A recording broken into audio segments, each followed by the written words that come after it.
제23장 아달랴가 나라를 다스린 지 7년째가 되는 해에 제사장 여호야다는 용기를 내어 몇몇 군 지휘관들과 뜻을 같이 하기로 맹세했는데 이들은 여로함의 아들 아사랴, 여호하난의 아들 이스마엘, 오베스의 아들 아사랴, 아다야의 아들 마아세야, 그리고 시그리의 아들 엘리사밧이었다. 이 사람들은 유다의 모든 성을 두루 다니면서 레위 사람들과 이스라엘 족장들을 몰래 예루살렘으로 불러 모았다. 그들은 모두 성전에 모여 왕자 요아스에게 충성할 것을 다짐하였다. 그때 여호야다가 그들에게 이렇게 말하였다. 여호와께서 다윗의 후손에 대하여 약속하신 대로 이제 왕자가 나라를 다스릴 때가 되었습니다. 앞으로 여러분은 이렇게 하십시오. 제사장과 레위 사람 여러분이 안식일에 직무를 수행하러 오면 3분의 1은 성전문을 지키고 또 3분의 1은 왕궁을, 나머지 3분의 1은 기초문을 지키고 그 밖의 모든 사람들은 성전뜰에 모이도록 하십시오. 직무 중에 있는 제사장과 레위 사람 외에는 아무도 성전 안에 들어오지 못합니다. 이들은 거룩하기 때문에 들어올 수 있지만 나머지 사람들은 여호와의 명령대로 성전에 들어와서는 안 됩니다. 레위 사람 여러분은 손에 무기를 들고 왕을 경호하며 왕이 어디로 가든지 그를 호위하고 아무나 함부로 성전에 들어오는 자가 있으면 죽이십시오. 레위 사람과 유다 백성들은 제사장 여호야다의 지시에 그대로 따랐다.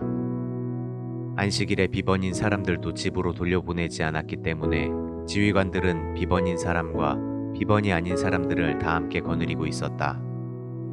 제사장 여호야다는 성전 안에 보관되어 있던 다윗 왕의 창과 방패를 지휘관들에게 주고 또 무장한 사람들을 성전 주변에 빈틈없이 배치하여 왕을 경호하도록 하였다. 그런 다음 여호야다는 어린 왕자를 인도해내고 그에게 왕관을 씌우며 율법책을 주어 그를 왕으로 선포하였다.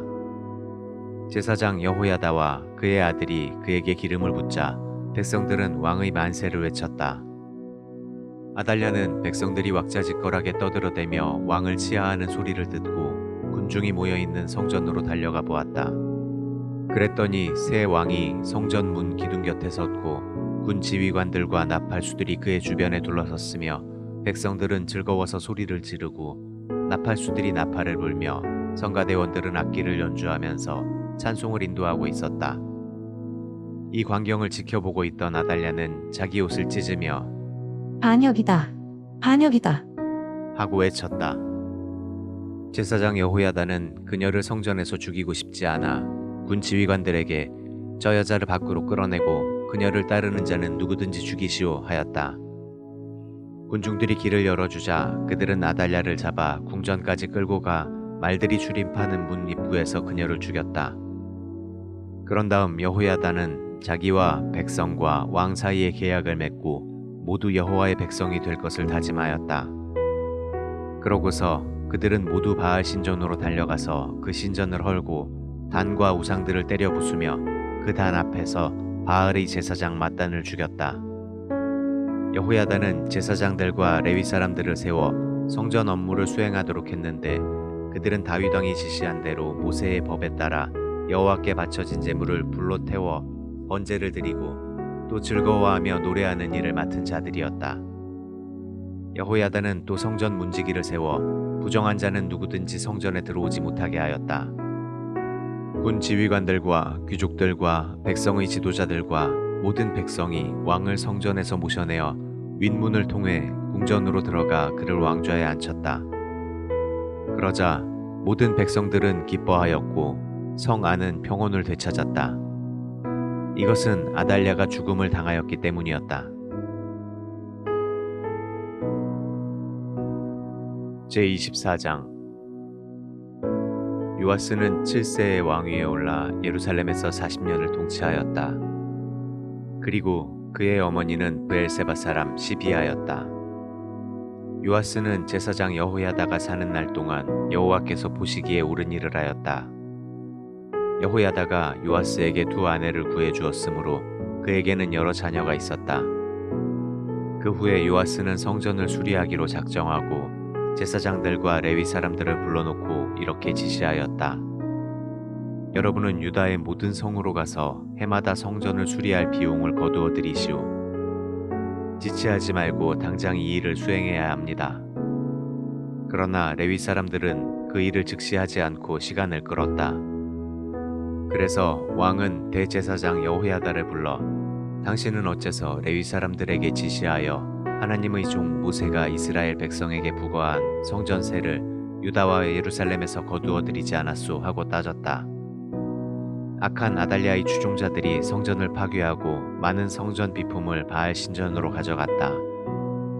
그래서 왕은 상자 하나를 만들어 성전 문 밖에 두게 하고 유다와 예루살렘 모든 성에 공포하여 백성들에게 하나님의 종 모세가 이스라엘에 부과한 세금을 여호와께 바치라고 호소하였다. 그러자 모든 지도자들과 백성들은 기쁜 마음으로 돈을 가져와 그 헌금함이 차고 넘칠 때까지 던져 넣었다.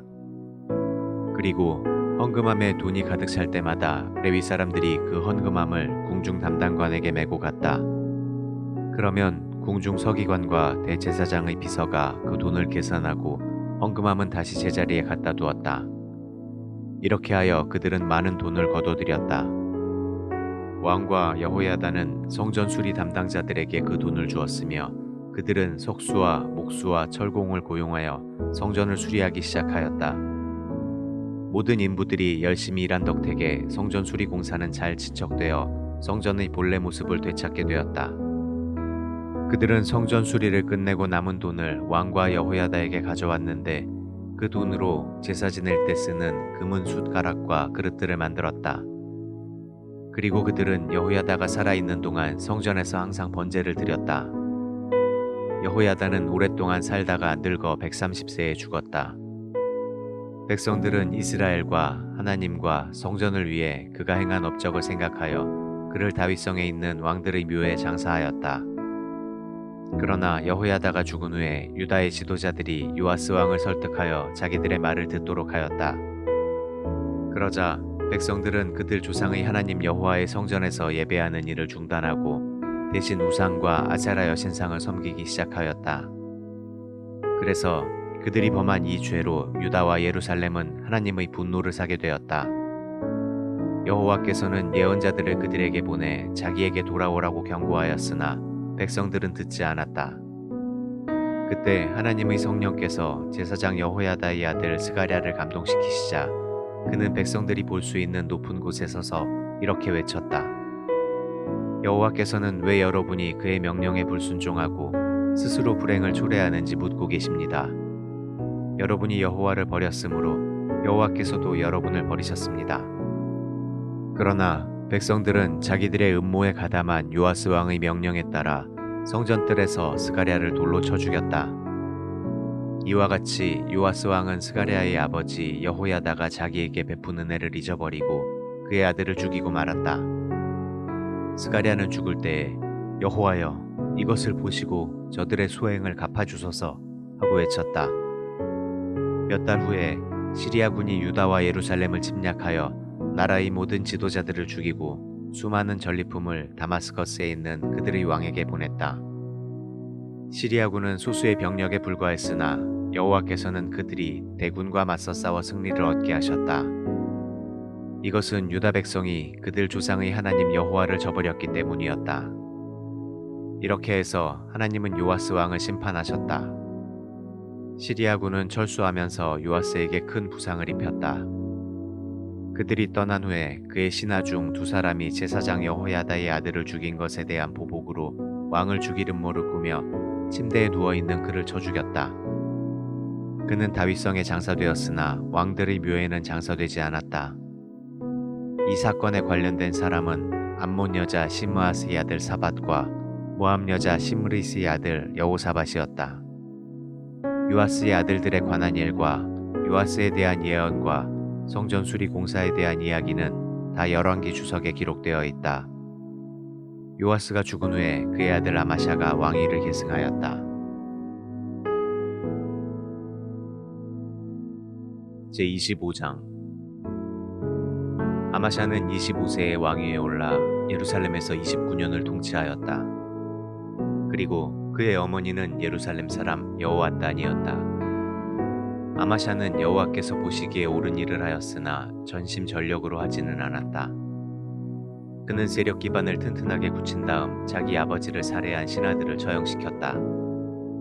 그러나 아마샤가 그들의 자녀는 죽이지 않았는데 이것은 모세의 율법책에 기록된 대로 부녀는 자녀의 죄 때문에 죽어서는 안 되며 자녀도 부모의 죄 때문에 죽는 일이 있어서는 안 되고 모든 사람들은 각자 자기 죄에 대해서만 그 대가를 치러야 한다는 여호와의 명령에 그가 순종하였기 때문이었다.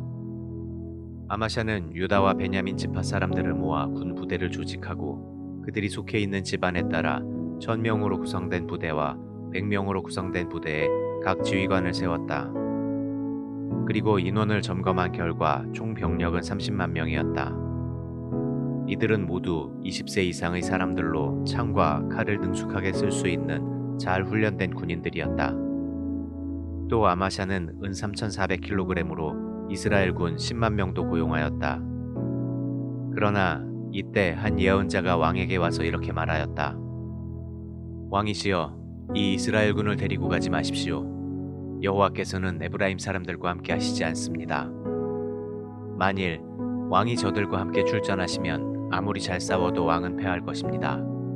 하나님에게는 도우실 능력도 있고 패하게 하실 능력도 있기 때문입니다. 이때 아마샤가 물었다. 하지만 내가 은 3,400kg을 이미 주었는데 이 일을 어떻게 하면 좋겠소? 그러자 그 예언자는 여호와께서 이보다 더 많은 것을 왕에게 주실 수 있습니다 하고 대답했다. 그래서 아마샤가 에브라임에서 온 이스라엘군을 돌려보내자 그들은 유다 사람들을 증오하며 고향으로 돌아갔다. 아마샤는 용기를 내어 병력을 이끌고 소금 골짜기로 가서 에돔군 10,000명을 죽이고 또 10,000명은 생포하여 높은 절벽으로 끌고 가 거기서 밀어뜨려 몸이 박살나게 하였다. 한편 아마샤가 자기와 함께 출전하지 못하도록 돌려보낸 이스라엘군이 사마리아와 베토론 사이에 있는 유다 성들을 기습하여 3,000명을 죽이고 많은 물건을 약탈해 갔다. 아마샤 왕은 에돔 사람을 죽이고 돌아올 때 그들의 우상들을 가지고 와서 신으로 모셔놓고 그 앞에 경배하며 분향하였다. 그래서 여호와께서는 노하셔서 한 예언자를 아마샤에게 보내 이렇게 물어보도록 하였다. 자기 백성조차 왕의 손에서 구원하지 못한 신들을 왕은 어째서 섬기십니까? 그러자 왕은 언제부터 내가 너를 고문으로 삼았느냐? 내가 너를 죽여버리기 전에 입을 닥쳐라 하고 말문을 막았다. 그래서 그 예언자는 떠나면서 왕에게 마지막 경고를 했다. 왕이 이런 짓을 하고도 나의 충고를 받아들이지 않으므로 하나님께서 왕을 멸망시키기로 작정한 줄 아십시오. 유다의 아마샤 왕은 자기 보좌관들과 상의한 후에 예후의 손자이며 여호아하스의 아들인 이스라엘의 여호아스 왕에게 사람을 보내 정면으로 한번 겨루어 보자는 뜻을 전했다. 그러나 이스라엘의 여호아스 왕은 아마샤에게 이런 회답을 보냈다. 한 번은 레바논의 가시나무가 백향목에게 내 딸들을 내 아들에게 주어 아내를 삼게 하라 하였으나 바로 그때 들짐승이 지나가다가 그 가시나무를 짓밟아 버렸다. 내가 에돔을 쳐서 이기더니 대단히 교만해졌구나. 내가 충고해두지만 너는 내 집이나 지키고 앉아있거라. 어째서 내가 화를 스스로 불러일으켜 너와 유다가 함께 망하려고 하느냐. 그러나 아마샤는 그 말을 듣지 않았다. 이것은 그가 에돔 우상들을 섬겼으므로 하나님께서 그를 멸망시키기로 작정하셨기 때문이었다. 이스라엘의 여호아스가 유다를 공격하였다. 그와 아마샤 왕은 유다의 베세메스에서 만나 격돌했는데 이 전투에서 유다군은 패하여 모두 자기 집으로 도망치고 말았다.